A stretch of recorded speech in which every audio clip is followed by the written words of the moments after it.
آج کسی سے اگر کہا جائے نا کوئی پریشان آ جائے، بھائی آپ کیوں پریشان ہیں، آپ لا الہ الا اللہ پڑھا کریں،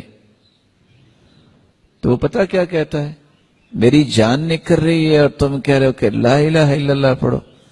تو اچھا نہیں ہے جان نکلتے وقت لا الہ الا اللہ زبان پہ آ جائے، جنت کا سودا ہو جائے۔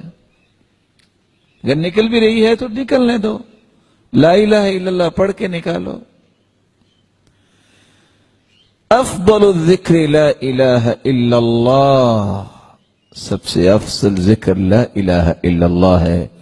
صرف اس کا فائدہ قیامت کوئی نہیں ہوگا بلکہ دنیا میں بھی ہوگا۔ ان قول لا الہ الا اللہ تدفع عن قائلها 99 من البلاء ادناها الہم، کثرت سے لا الہ الا اللہ کہنے والے سے رب تعالی 99 بلائیں دور کر دیتے ہیں۔ کون سی بلائیں؟ جس دنیا میں رہ رہا ہے۔ ادناها الہم، سب سے چھوٹی بلا غم ہے۔ اگر غم چھوٹی بلا ہے تو 98 بلائیں تو غم سے بھی بڑی ہے نا۔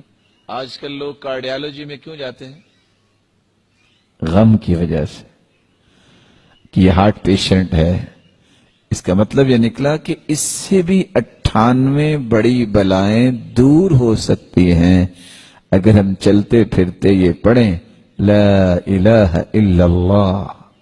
یہ کلمہ کتنا مبارک ہے، یہ کلمہ کتنا پیارا ہے۔